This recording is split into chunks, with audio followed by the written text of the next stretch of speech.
Ngày nay thế giới có hơn 100.000 chuyến bay mỗi ngày, các chuyến bay liên tục cất và hạ cánh. Máy bay thân rộng như Airbus A380 hay Boeing 777 rất phổ biến. Chúng có thể chở vài trăm hành khách. Chúng lao vun vút trên bầu trời, tốc độ bay khoảng 900 km/h. Chúng ta đã quen với nhịp sống nhanh, ăn sáng ở Hà Nội, đến chiều đặt chân tới Tokyo hay là Singapore. Nhưng có một sự thật thú vị, cách đây chưa đầy 100 năm, suy nghĩ của con người lại khác. Nhiều người không tin vào máy bay, họ tin tương lai thuộc về khinh khí cầu khổng lồ, chúng sẽ lơ lửng trên bầu trời. Hãy tưởng tượng bạn sống vào những năm 1930, bạn sẽ thấy những chiếc khinh khí cầu Zeppelin của Đức. Chúng giống hệt vật thể trong phim khoa học viễn tưởng. Chiều dài của chúng lên đến hàng trăm mét, bên trong có đầy đủ tiện nghi. Khách có thể dùng phòng ngủ, nhà hàng và quầy bar.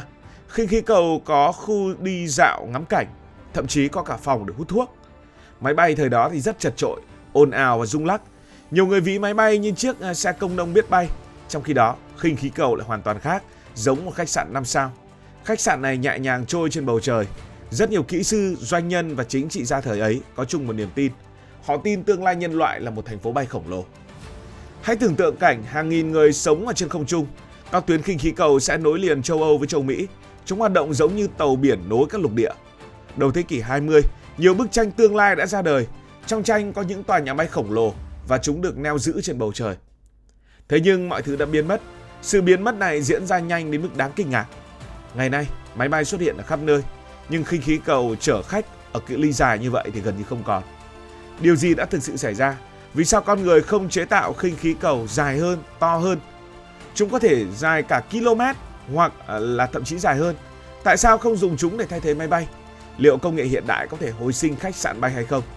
Câu trả lời hóa ra rất thú vị. Nó không chỉ đơn thuần là lỗi của một vụ cháy Hindenburg nổi tiếng. Cuối thế kỷ 19 và đầu thế kỷ 20, máy bay chỉ là một thứ đồ chơi mạo hiểm. Các phi công thường xuyên gặp tai nạn. Việc bay xa vài trăm cây số là một kỳ tích. Bay qua đại dương là một điều không tưởng. Trong khi đó, Ferdinand von Zeppelin lại theo đuổi một ý tưởng khác. Ông là một sĩ quan người Đức, muốn tạo ra một khinh khí cầu khung cứng. Chúng phải khổng lồ và đủ sức vượt qua đại dương. Những chiếc Zeppelin đầu tiên theo đúng của tên ông đã ra đời và chúng nhanh chóng gây kinh ngạc cho cả thế giới. Hãy hình dung cảm giác của người dân thời đó. Họ nhìn thấy một vật thể dài hơn 200 mét lơ lửng trên đầu. Cảm giác giống như chúng ta nhìn thấy tàu vũ trụ hạ cánh xuống quảng trường ngày nay. Nó vừa kỳ vĩ và vừa vô cùng khó tin. Đỉnh cao của công nghệ này chính là chiếc LZ-129 Hindenburg. Chiều dài của nó là 245 mét, đường kính của nó là hơn 41 mét. Kích thước này lớn hơn 3 chiếc Boeing 747 ghép lại. Bên trong khinh khí cầu có phòng ngủ sang trọng, phòng ăn được trang trí với bàn ghế, cửa sổ thì rất rộng. Hành khách có thể ngắm Đại Tây Dương từ độ cao hàng trăm mét. Có thể vừa nhâm nhi cà phê vừa nhìn mây trôi. Phía dưới là cả đại dương mênh mông. Trải nghiệm này thực sự là rất lãng mạn, tuyệt vời hơn đi máy bay hiện đại rất nhiều. Vì thế giới giàu có lúc bấy giờ đã phát cuồng về khinh khí cầu. Nhưng rồi, sự thật đã dần lộ diện. Khinh khí cầu trông thì khổng lồ thật đấy, nhưng phần lớn kích thước đó gần như vô dụng. Nguyên lý bay của khinh khí cầu là gì? Nó sử dụng một loại khí nhẹ hơn không khí. Khí này giúp tạo ra lực nâng. Bạn chỉ cần nhốt đủ nhiều khí nhẹ bên trong một khoang khổng lồ. Nhờ đó thì cả cái khinh khí cầu sẽ bay lên. Tuy nhiên, lực nâng mà khí tạo ra lại cực nhỏ. Ví dụ như khí heli chẳng hạn.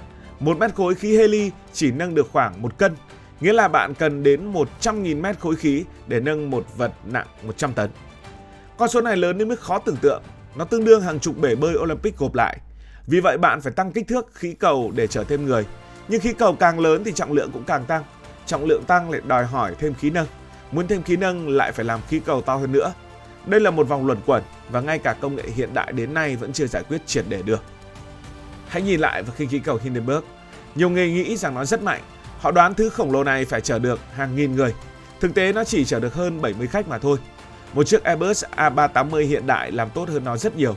Nó chở được số người gấp nhiều lần. Dù kích thước bên ngoài của nó nhỏ hơn đáng kể. Đây là thất bại đầu tiên của khinh khí cầu. Nó rất to nhưng hiệu quả sử dụng thì lại thấp đến đáng kinh ngạc. Sau cái phần hiệu quả sử dụng thì chúng ta cần phải nói đến gió. Nhắc đến khinh khí cầu, nhiều người hay nghĩ đến khí, ví dụ như là heli hay là hydro, lo sợ về nguy cơ cháy nổ của hydro. Nhưng đối với các phi công, gió mới là thứ đáng sợ. Một chiếc máy bay phản lực giống như một mũi tên lao xuyên qua bầu trời. Nó có thể chống chọi với gió mạnh khá tốt. Khinh khí cầu thì khác.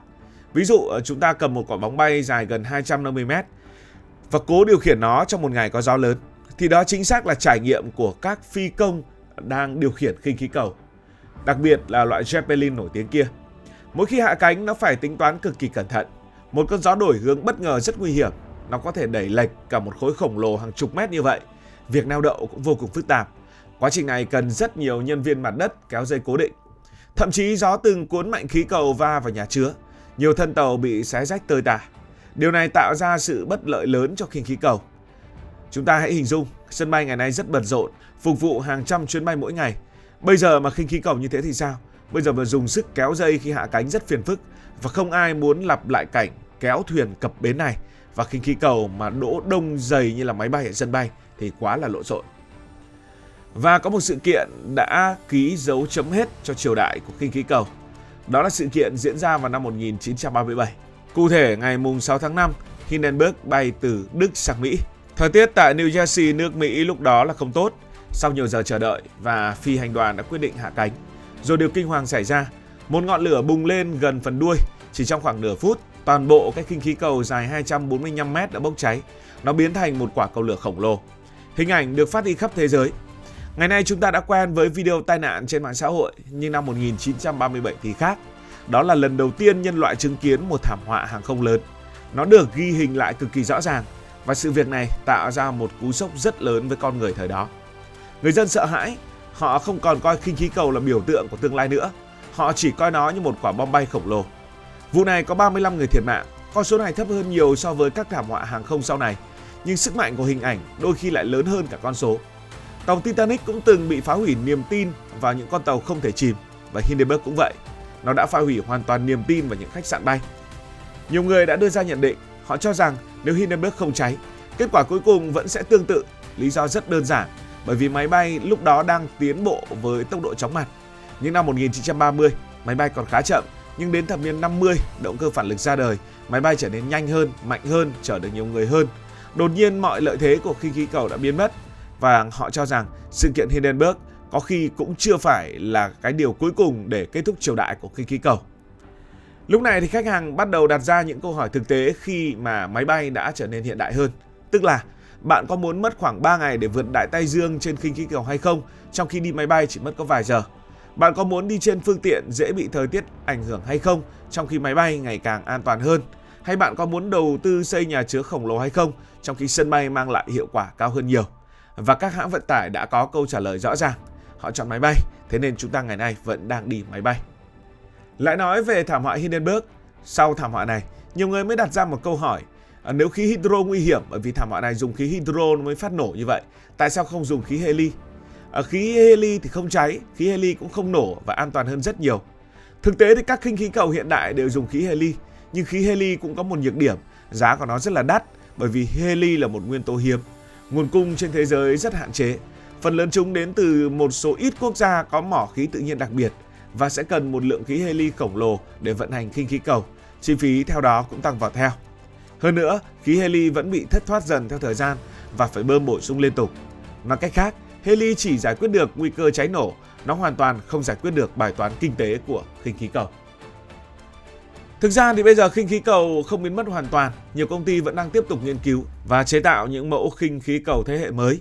Chúng không còn cố gắng cạnh tranh với máy bay nữa, thay vào đó chúng tìm kiếm những nhiệm vụ đặc biệt, ví dụ vận chuyển vùng sâu vùng xa như là chở hàng đến Bắc Cực, những cái nơi mà không có đường băng, hay là nâng những vật liệu siêu nặng chở vào vùng rừng xa xôi thay cho trực thăng, hoặc là du lịch hạng sang, cái này thì phổ biến nhất rồi, biến thành khách sạn bay và di chuyển chậm rãi. Ở khía cạnh này thì khinh khí cầu giống tàu du lịch hơn. Không ai chọn đi du thuyền vì nó nhanh, người ta đi vì muốn tận hưởng trải nghiệm, và tương tự như vậy là với khinh khí cầu. Một ngày nào đó có thể bạn sẽ nhìn thấy một khách sạn bay, nó chở vài chục du khách giàu có ngắm Bắc Cực hay là ngắm sa mạc Sahara toàn cát thôi. Đừng ngạc nhiên, đó rất có thể là tương lai của ngành khinh khí cầu. Cảm ơn vì đã quan tâm theo dõi câu chuyện này.